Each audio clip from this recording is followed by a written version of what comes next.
उत्तर प्रदेश की योगी सरकार के बुलडोजर पर लगी रोक। बुलडोजर के पहिए को कर दिया गया जाम। आखिर में इसका क्या कारण है?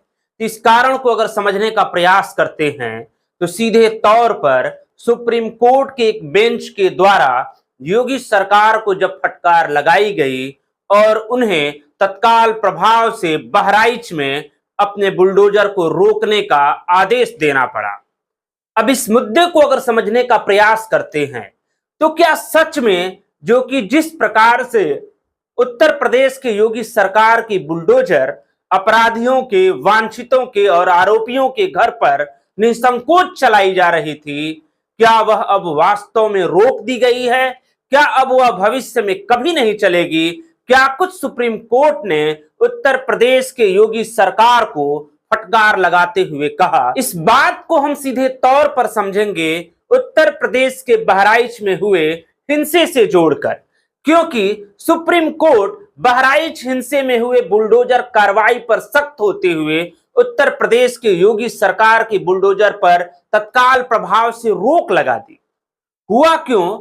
इस चीज को जब समझने का प्रयास किया जाता है तो ये बात सीधे तौर पर समझ में आती है कि बहराइच में कथित रूप से आरोपियों में से 3 आरोपियों पर उत्तर प्रदेश सरकार के अधिकारियों ने बुलडोजर कार्रवाई करने का आदेश दिया। बस उसी आदेश के खिलाफ ये तीनों आरोप सुप्रीम कोर्ट का दरवाजा खटखटाया। तो सुप्रीम कोर्ट की विशेष बेंच बी.आर. गवई और जस्टिस के.वी. विश्वनाथन की बेंच ने एक आदेश जारी किया। बस क्या था, उसी आदेश से उत्तर प्रदेश के अधिकारियों और योगी सरकार में थोड़ी सी हलचल हो गई। आखिर में ये कैसे हो गया? उत्तर प्रदेश के अब तक बुलडोजर कार्रवाई पर किसी ने भी रोक लगाने में अपनी समर्थता नहीं दिखाई थी, तो अब ये कैसे बुलडोजर कार्रवाई को रोक दिया गया?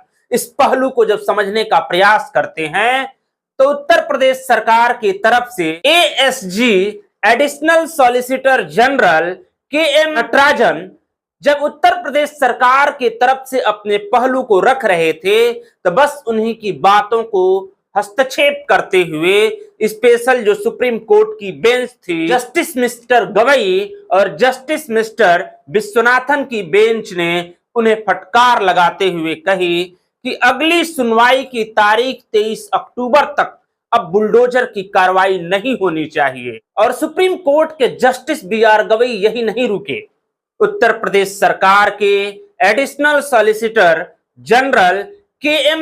नटराज को फटकार लगाते हुए ये भी कहा कि आप चाहे तो जोखिम ले सकते हैं, बाकी आपकी मर्जी। बस क्या था, वहीं पर थोड़े से एएसजे नटराज थोड़े से रुके और उन्होंने कहा कि माय लॉर्ड 23 अक्टूबर तक यानी कि जो आपने सुनवाई की अगली तारीख रखी है उस तारीख तक बुलडोजर कार्रवाई हम नहीं करेंगे, आगे हम आपकी सुनवाई में आदेश का इंतजार करेंगे। बस यही था इस कहानी की पटकथा। लेकिन एक तौर पर यह भी कहा जा रहा है कि क्या ये बहराइच हिंसा से बुलडोजर कार्रवाई पर रोक लगाने की या पहली सीढ़ी चढ़ ली गई है, या ये एक मामूली सी फटकार योगी सरकार के बुलडोजर कार्रवाई पर बताई जा रही है।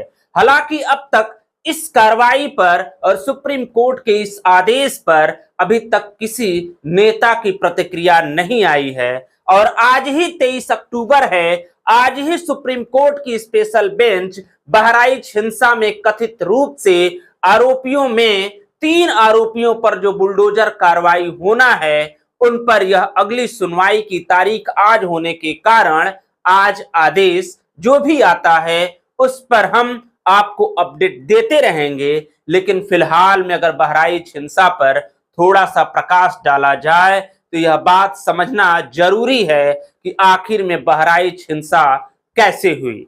उसमें एक कथित रूप से यह बताया जा रहा है, वीडियो फुटेज भी जारी हुआ है और उसमें यह स्पष्ट रूप से दिख रहा है कि एक युवक एक व्यक्ति के मकान की छत पर जाता है और वहां पर एक झंडा लगा होता है, उस झंडे को उखाड़ते हुए मकान की रेलिंग को भी क्षतिग्रस्त करता है और वह फिर वहां से चला आता है।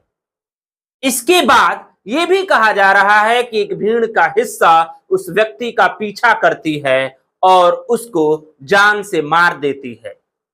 बाकी ये तो जांच का विषय है कि ये हिंसा कैसे हुई, इसके जिम्मेदार कौन है, और भी बहुत कुछ बचा है बहराइच हिंसा में। इसे भी हम अगले अंक में थोड़ी सी विस्तृत जानकारी के साथ आपसे मिलेंगे। तब तक के लिए हम अलविदा चाहते हैं। मैं संजीव महादेवा और आप देख रहे थे प्राइम इंडिया समाचार। धन्यवाद।